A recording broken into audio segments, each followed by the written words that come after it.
Olá, desenvolvedores e engenheiros Web3. Em nome da Ford College, sejam muito bem-vindos a este guia explicativo. Hoje a gente vai preparar o terreno para construir um pipeline de engenharia Web3 que seja automatizado, reprodutível e sólido como uma rocha. A ideia principal aqui é garantir que aquele scaffold do Anchor possa ser compilado, testado e validado de uma maneira totalmente confiável, sem surpresas no meio do caminho.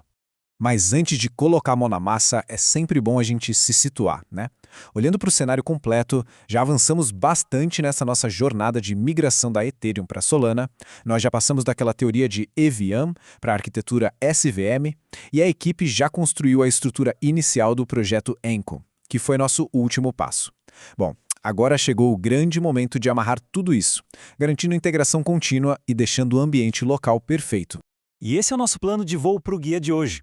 A gente vai passar pela fuga da máquina local, depois olhar o workflow de CI, o espelho no script local, verificação de artefatos, a solução de erros comuns e, por fim, os próximos passos na trilha. Começando então pela seção 1, a fuga da máquina local. Ou, como eu gosto de chamar, evitando a famosa síndrome de "Ué, mas na minha máquina funciona?". Qualquer time de desenvolvimento já deve ter caído nessa armadilha clássica. O código roda liso num ambiente local, mas na hora que vai para a produção, simplesmente quebra. E por que será que isso acontece tanto? A resposta quase sempre está na deriva de ambiente. Sabe aquelas pequenas diferenças nas versões de ferramentas e dependências que acabam passando batido? É exatamente por causa disso que a gente introduz fluxos de trabalho automatizados. Pensem neles como os inspetores mais meticulosos de um chão de fábrica, garantindo que o padrão seja idêntico de ponta a ponta. E é super importante entender que configurar a integração contínua, a famosa CI, não é só mais uma daquelas tarefas chatas de infraestrutura, tá? Na verdade, a CI serve como um contrato executável e inquebrável para o time. É literalmente uma definição estrita de como o ambiente de desenvolvimento deve ser. Se o código passar por esse contrato, ele é válido e reprodutível, não importando qual desenvolvedor apertou o botão de compilar.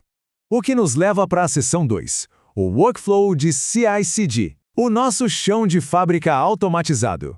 Essa tabela ilustra de forma excelente as engrenagens desse nosso sistema. Estes aqui são os comandos concretos que formam a linha de montagem automatizada do projeto. Reparem só, a gente começa instalando a interface de linha de comando da Solana, depois o Anchor CLI via cargo, a gente sobe o validador de testes local e aí sim executamos a compilação e os testes. Não tem mágica nenhuma, são apenas comandos diretos.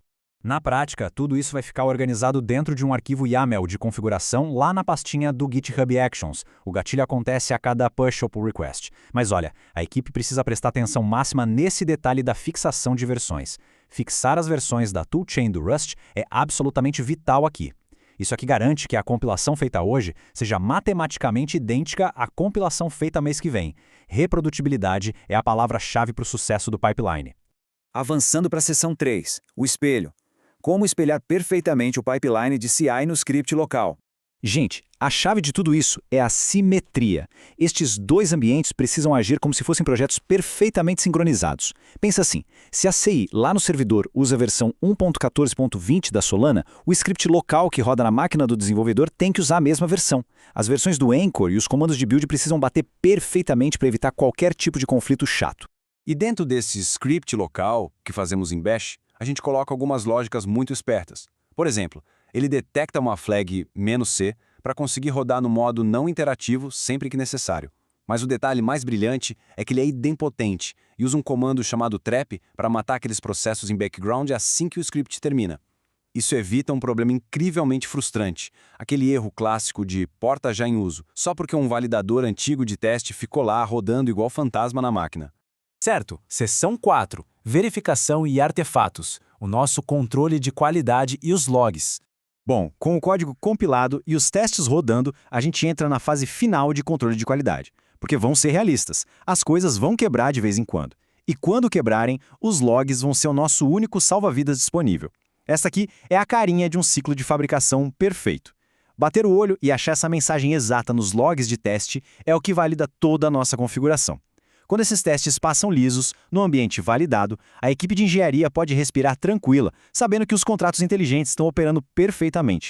Para o dia a dia, o ponto crucial é ter esse checklist super rápido para a equipe de desenvolvimento usar. São apenas 3 passos simples para garantir o controle de qualidade. Primeiro, roda o script local. Segundo, dá uma checada se os artefatos foram realmente salvos lá na pasta de logs. E terceiro, confere os processos ativos rapidinho para ter certeza que o validador de testes da Solana está operando em segundo plano sem engasgar.